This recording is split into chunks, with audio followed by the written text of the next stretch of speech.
I got so much motherfucking design on right now. Break it down, bring it back, make it clap. Selamat siang untuk kita semua. Iya. Terima kasih untuk kesempatan kali ini. Di sini kami membuat video dalam rangka memenuhi tugas presentasi dari kelompok 4, yaitu pendekatan dalam pembelajaran. Di sini sebelum kami mempresentasikan hasil diskusi kami, ada baiknya kami memperkenalkan diri. Perkenalkan, nama saya Sri Ayu Nurmendina Batu dengan NIM 23040432. Nama saya Nabila Triwardani dengan NIM 2304044046. Perkenalkan, nama saya Cinta Ramadhani dengan NIM 2304044035. Perkenalkan, nama saya Rahma Satria dengan NIM 23040428. Baik, adapun materi yang pertama, konsep dasar pendekatan pembelajaran. Tertera 2 poin, yaitu 1. Pendekatan pembelajaran mengandung 2 kata, yaitu pendekatan dan pembelajaran. Pendekatan adalah cara yang digunakan untuk memecahkan suatu masalah agar mencapai tujuan yang diinginkan. Dan pembelajaran adalah proses kegiatan kurikulum yang dilakukan oleh guru agar siswa dapat belajar. Sedangkan pendekatan pembelajaran adalah suatu pemikiran yang menentukan langkah tepat untuk memecahkan masalah yang berkaitan dengan cara belajar dan mengajar agar mencapai pembelajaran. Poin yang kedua, pendekatan pembelajaran juga dapat diartikan sebagai titik tolak atau sudut pandang kita terhadap proses pembelajaran.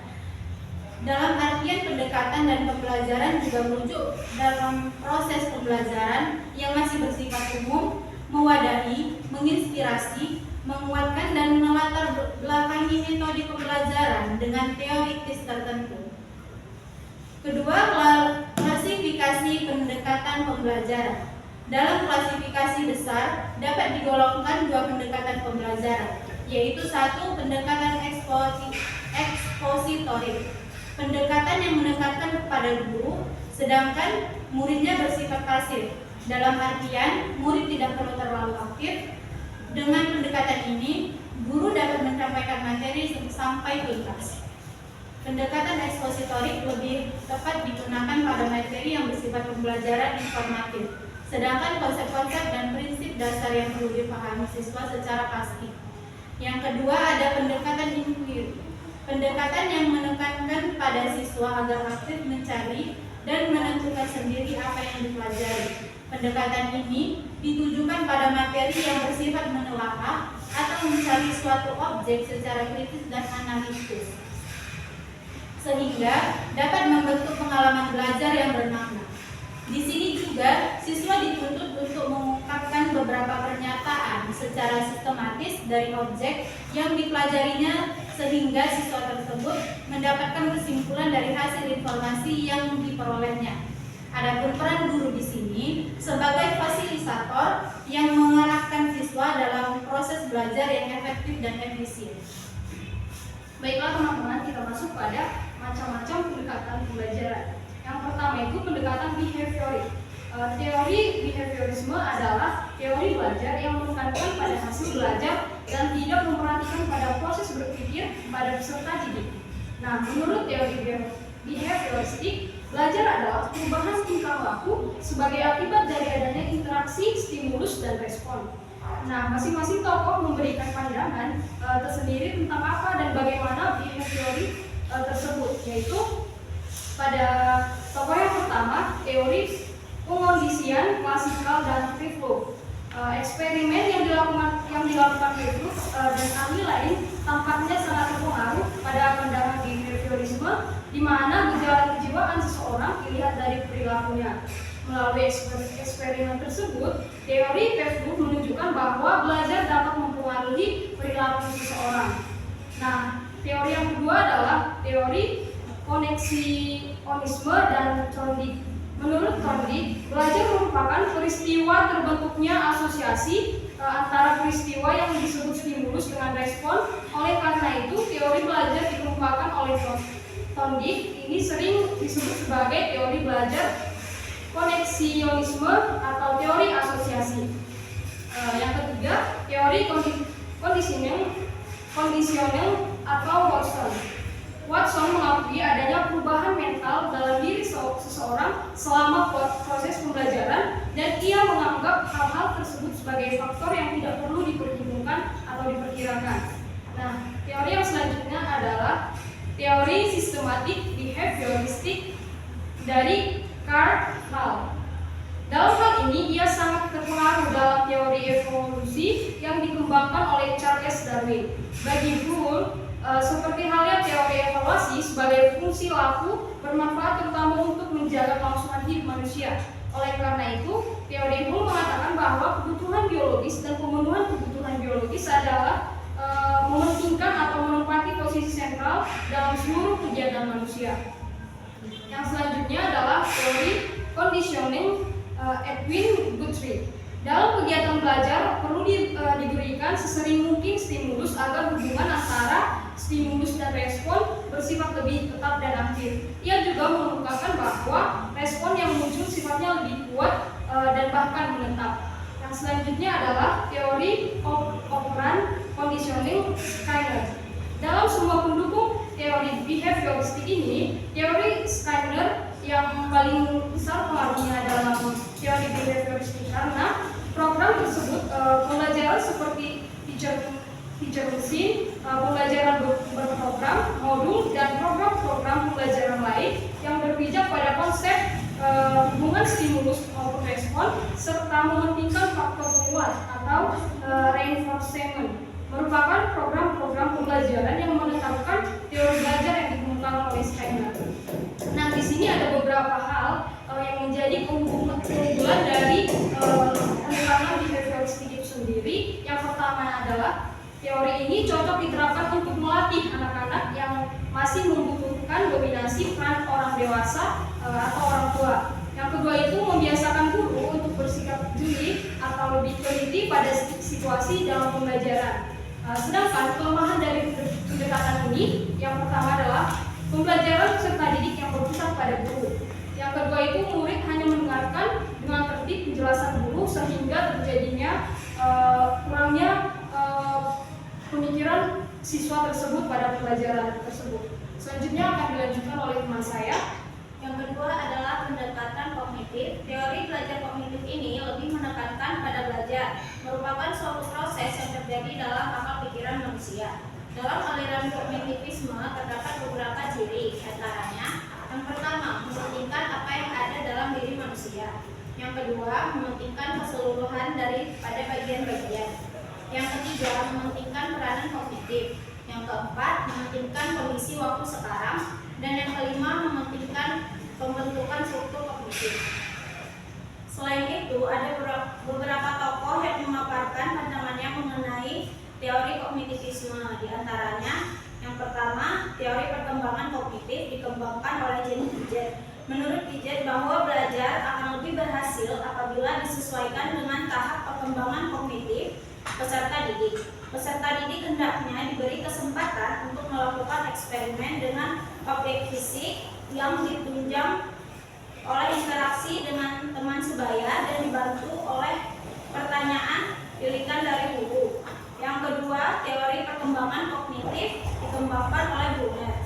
Menurut Brunner, untuk mengajar sesuatu tidak usah ditunggu sampai anak mencapai tahap perkembangan tertentu. Yang penting, bahan pelajaran harus ditata dengan baik, maka dapat diberikan kepadanya. Yang ketiga, teori perkembangan kognitif dikembangkan oleh Ausubel. Menurut Ausubel, peserta didik akan belajar dengan baik jika isi atau materi pembelajarannya didefinisikan dan kemudian dipresentasikan dengan baik dan tepat kepada peserta didik. Presentasi isi atau materi yang baik ini dengan demikian akan mempengaruhi kemampuan belajar peserta didik. Kelebihan dan kelemahan teori kognitivisme antara lain, kelebihannya yaitu menjadikan peserta didik lebih kreatif dan mandiri, sedangkan kekurangannya yaitu teori tidak menyeluruh untuk semua tingkat pendidikan. Yang ketiga adalah pendekatan psikologi humanistik.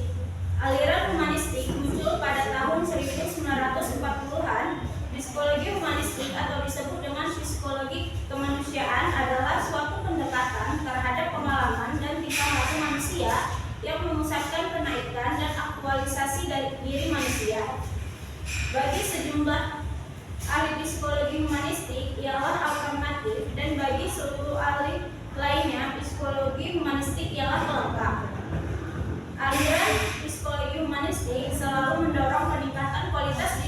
manusia melalui penghargaan terhadap potensi-potensi pada setiap insan.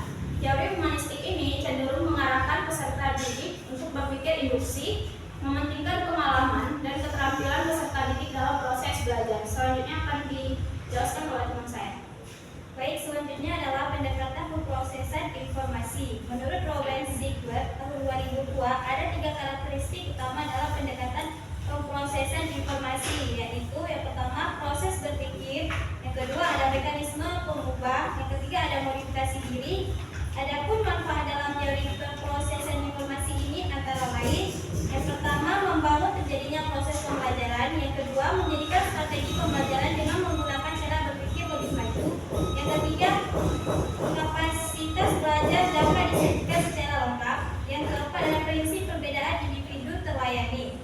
Sedangkan hambatan-hambatan yang sering ditemui dalam implementasi teori pemrosesan informasi antara lain: yang pertama, ada tidak semua individu mampu melatih memori secara maksimal; yang kedua, ada internal yang tidak dapat diamati secara langsung; ketiga, tingkat kesulitan mengungkap kembali informasi yang telah disampaikan dalam ingatan; yang keempat, ada tidak menyediakan deskripsi yang mengenai perubahan perkembangan dalam kognisi; yang kelima, ada kemampuan otak tiap individu tidak sama; yang keenam, ada kemampuan berpikir atau daya otak manusia terbatas. Individu hanya dapat memperhatikan sejumlah informasi yang terbatas pada satu waktu. Dalam kecepatan untuk memproses informasi juga terbatas. Yang ketujuh, ada membutuhkan waktu dan usaha untuk melatih atau penyajian agar dapat menyanding secara otomatis. Selanjutnya ada pendekatan konstruktivis sosial. Teori belajar konstruktivis sosial berasal dari aliran filsafat pengetahuan yang menekankan bahwa pengetahuan adalah konstruksi atau bentuk sendiri. Pengetahuan merupakan hasil konstruktif setelah melakukan kegiatan. Pengetahuan merupakan ciptaan manusia yang dikonstruksikan dalam pengamalan. Hakikat dalam pembelajaran dengan menggunakan pendekatan konstruktivisme, yakni pembentukan pengetahuan yang memandang subjek aktif menciptakan struktur-struktur kognitif dalam interaksinya dengan lingkungan. Dengan bantuan struktur kognitif ini, subjek menyusun pengertian. Selanjutnya, pembelajaran konstruktivis sosial dalam praktiknya memiliki beberapa karakteristik, seperti yang pertama, ada membebaskan peserta didik dari belenggu kurikulum yang bersifat fakta-fakta lepas yang sudah ditetapkan, dan memberikan kesempatan kepada peserta didik untuk mengembangkan ide-ide secara lebih luas. Yang kedua, ada menetapkan peserta didik sebagai kekuatan timbulnya interest untuk membuat hubungan di antara ide-ide atau gagasannya, memformulasikan kembali ide-ide tersebut, serta membuat kesimpulan dalam implementasinya. Juga pendekatan konstruktivis memiliki beberapa prinsip yang sebagai berikut. Yang pertama, ada pengetahuan dibangun oleh peserta didik sendiri, baik secara personal maupun sosial. Yang kedua, pengetahuan tidak dapat dipindahkan dari guru ke peserta didik, kecuali hanya dengan keaktifan peserta didik sendiri untuk menalar. Yang ketiga, ada murid aktif mengkonstruksi terus-menerus sehingga selalu terjadi perubahan konsep menurut konsep yang lebih rinci, lengkap, serta sesuai dengan konsep ilmiah. Selanjutnya, yang keempat, ada guru sekedar membantu penyediaan saran dan situasi agar proses konstruksi peserta didik mulus. Baik, yang selanjutnya akan dijelaskan oleh teman saya. Secara umum, model pelajaran konstruktivistik ini adalah model pembelajaran yang pertama, menghargai keanekaragaman peserta didik; yang kedua, meletakkan keberhasilan proses pembelajaran lebih besar di pundak peserta didik daripada di tangan seorang pendidik; yang ketiga itu memberikan kesempatan peserta didik mengekspresikan pikiran dan keilmuannya; yang keempat itu mendorong peserta didik mampu memanfaatkan sumber belajar yang ada di lingkungannya. Yang kelima itu memasukkan penugasan portofolio sebagai salah satu dari penilaian. Nah, terlepas dari hal itu, apa yang penting untuk dipahami adalah bahwa model pembelajaran konstruktivistik adalah bisa menjadi kontraproduktif jika tidak didukung oleh lingkungan belajar yang tepat. Tujuan dari model tersebut adalah untuk menciptakan insan pembelajaran, insan yang senantiasa mendorong untuk mengembangkan diri menjadi lebih baik.